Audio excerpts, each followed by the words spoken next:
जय श्री कृष्णा, राधे राधे। ज्योतिष एकाग्र चैनल में आप सभी का हार्दिक स्वागत, हार्दिक अभिनंदन। दोस्तों, आज का विषय जीवन का महत्वपूर्ण हिस्सा, जिसकी चाहत होती है हर इंसान को जन्म लेने के बाद। जब समझदार बच्चा होता है तो उसको मकान की आवश्यकता होती है और मकान ही उसका लक्ष्य होता है कि हमारे जीवन में मकान कब बनेगा, कैसा बनेगा, इत्यादि सारी बातें अधिकतर ज्योतिषाचार्यों के पास आते हैं और व्यक्ति पूछते हैं मकान से संबंधित कार्य। तो अधिक विलंब न करते हुए मैं कुछ महत्वपूर्ण बिंदुओं पर चर्चा करूंगा जो अत्यंत महत्वपूर्ण है और आप उसको नोट करने लायक है। आप उसको नोट जरूर कीजिए। अब फलित सूत्र ज्योतिष शास्त्र के अनुसार मैं चर्चा करने जा रहा हूँ। वैसे तो ग्रहों से प्रारंभ करता हूँ मैं। इसमें मकान के लिए 3 ग्रह बहुत ही महत्वपूर्ण है। पहला है मंगल, दूसरा है गुरु और तीसरा है शुक्र। मंगल भूमि दाता है, भूमि का कारक है। जब हम मकान बनाने जाते हैं तो सर्वप्रथम हमें भूमि की आवश्यकता होती है, तो भूमि उपलब्ध कराने का कार्य मंगल होता है।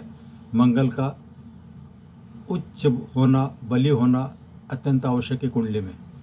दूसरा नंबर आता है बृहस्पति। बृहस्पति यानी जुपिटर, जिसको हम देवगुरु बृहस्पति कहते हैं, वो बृहस्पति कुंडली में अच्छी स्थिति में होना आवश्यक है, क्योंकि गुरु ही मकान दिलाता है और मकान का कारक भी गुरु ही कहलाता है। तीसरा जो ग्रह है जो मैंने आपको बताया था, शुक्र। शुक्र का कार्य है मंगल भूमि दिलाता है, गुरु मकान बनाता है, और शुक्र जो है उस मकान में आप रहने लायक भी हो या नहीं, यह स्थिति शुक्र बताता है। आपने अधिकतर देखे होंगे मकान अधिकतर बनाते हैं और रह नहीं पाते हैं। कोई सर्विस करता है तो वो ट्रांसफ़र हो जाता है, किसी भी स्थिति में वो मकान का उपयोग नहीं कर पाता है। यानी कि मंगल, गुरु और शुक्र महत्वपूर्ण भूमिका रखते हैं और इनकी ही महादशाओं में, अंतर्दशा में, प्रति अंतर्दशा में या फिर गोचर अवस्था में मकान बनने की 100% संभावना रहती है। तो अधिक विलंब न करते हुए, विलंब की स्थिति में नहीं ला रहा हूँ, बार-बार की सॉरी, माफ़ी चाहता हूँ। 3 ग्रह महत्वपूर्ण बताए हैं। अब कुंडली का कौन कौन से भाव महत्वपूर्ण स्थान रखते हैं वो थोड़ा ध्यान करिए। यदि आपके पास कोई कुंडली आती है तो सर्वप्रथम उसमें चतुर्थ भाव, 4th हाउस को देखा जाता है। 4th हाउस की स्थिति कैसी है, और लग्न भाव।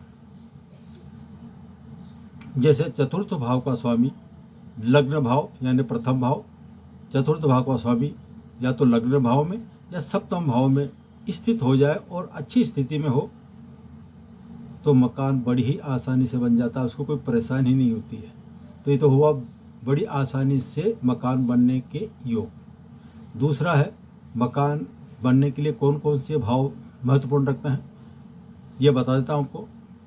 तीसरा, छठा, 10वां और 11वां भाव, ये उपचय भाव कहलाता है। उपचय भाव में चतुर्थ भाव का स्वामी बली हो, अच्छी स्थिति में हो और पाप ग्रह से दृष्ट न हो तो मकान इनकी महादशा में जिस भाव में बैठा हुआ है जरूर बन जाता है।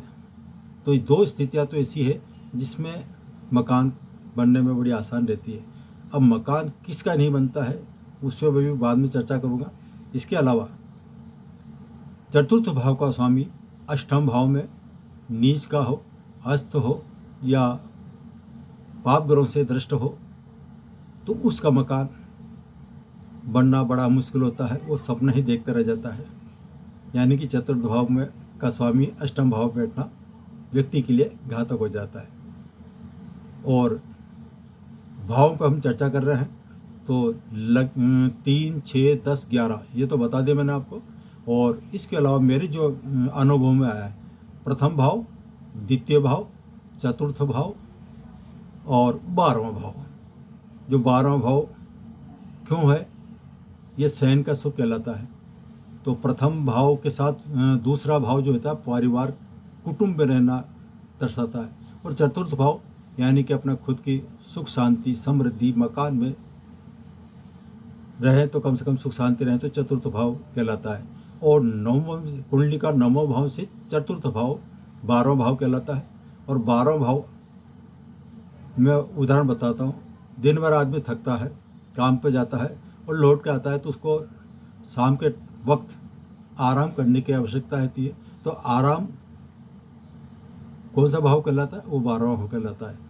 तो मेरे लिए, मेरी दृष्टि में दूसरा, चौथा और 12वां यह भाव भी, इन भावों के स्वामी यदि केंद्र में हो या त्रिकोण में अच्छी स्थिति में हो तो मकान बनना काफ़ी हद तक संभावना बन रहती है। इसमें कोई परेशानी, मकान बनता भी है, रहता भी है और सुखी भी रहता है। तो ये तो हुई आपकी मकान बनने वाली स्थितियाँ। और उदाहरण सहित बताता हूँ। जैसे चंद्र कुंडली है और चंद्र कुंडली के अनुसार बृहस्पति प्रथम भाव, नोट कर रहे हैं आप, चतुर्थ भाव, 11वां और 12वें भाव में स्थित हो तो मकान इनकी अवस्था में जरूर बनता है। यानी बृहस्पति का गोचर ही आपको मकान बनाने के लिए बहुत महत्वपूर्ण स्थान रखता है। अब फॉर एग्जांपल बताता हूँ। जैसे मान लीजिए अभी बृहस्पति है मीन राशि में गोचर कर, और मीन राशि बृहस्पति की ही कहलाती है। और चंद्रमा से चंद्र कुंडली के अनुसार, जैसे चंद्र कुंडली है किसी की सिंह राशि, तो सिंह राशि के अनुसार यदि हम गिनते हैं तो उसमें जहाँ चंद्रमा स्थित होता है वहाँ से गिनिए आप। चंद्रमा से, जैसे चंद्रमा सिंह राशि में बैठा हुआ है 9वें भाव का स्वामी होकर, और वहाँ से बृहस्पति जब गोचर करता है तो पहले भाव में, चतुर्थ भाव में और 12वें भाव में आता है तो मकान जरूर बनता है। फॉर एग्जांपल दोबारा बताता हूँ मैं।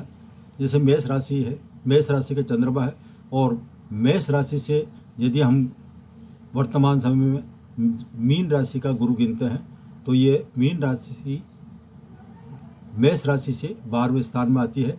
तो इस गोचर अवस्था में जातक का मकान जरूर बनता है। तो ये तो हुई संभावना है। अब कभी कभी परेशानियाँ भी आती है। परेशान कैसे आती है ये बता देता हूँ। फॉर एग्जांपल जैसे चंद्रमा नीच होकर या चतुर्थ भाव का स्वामी नीच होकर सूर्य के साथ 10वें भाव में या चतुर्थ भाव में बैठा हो तो ये राज्य सरकार से जातक को परेशानी आती है। वो मकान बनाने में बड़ी दिक्कत आती है, वो मकान बना नहीं सकता है। किसी भी प्रकार की परिस्थितियाँ आ सकती है। और एक नकारात्मक पहलू और बताता हूँ मैं आपको, जो आगे जाके सकारात्मक हो सकता है।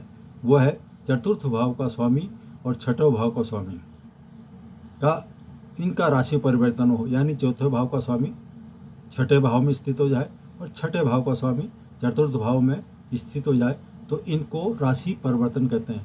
ये स्थिति इनकी दशाओं में, महादशाओं में कब प्रकट होती है? या तो फर्स्ट तो पॉजिटिव बताता हूँ, शत्रु जो इनका मकान भूमि छीन लेते हैं तो वो आसानी से इसकी दशा में वो मकान प्राप्त कर सकता है। और यदि मंगल छठे भाव का स्वामी होकर चतुर्थ भाव में बैठ जाए तो आए दिन उसके लड़ाई झगड़े की नौबत आती रहती है, शत्रुओं से बड़ी परेशानी होती है। ये तो नकारात्मक पहलू है। हमारा मेन मुद्दा जो था मकान किस तरह से बन सकता है उसकी संभावनाओं पर मैंने थोड़ा खास बिंदुओं पर चर्चा की है। अधिक जानकारी के लिए आप हमसे संपर्क कर सकते हैं। वैसे लग्न भाव का स्वामी जो होता है उसका बलि होना भी बहुत महत्वपूर्ण रखता है। तो लग्न भाव, दूसरा भाव, चतुर्थ भाव और 12वां भाव, ये यदि उच्च स्थिति और केंद्र या त्रिकोण में बैठा हो तो मकान बनाने में कोई दिक्कत नहीं आती है। और किसी का मकान नहीं बन पा रहा है और ज़्यादा प्रयास किया तब भी नहीं बन पा रहा है, तो हमारे पास कुछ महत्वपूर्ण बहुत सटीक उपाय है, आप हमसे संपर्क कर सकते हैं, मकान उनका जरूर बनेगा। इसी आशा के साथ और आप हमें सहयोग करते रहें। जय श्री कृष्णा। राधे।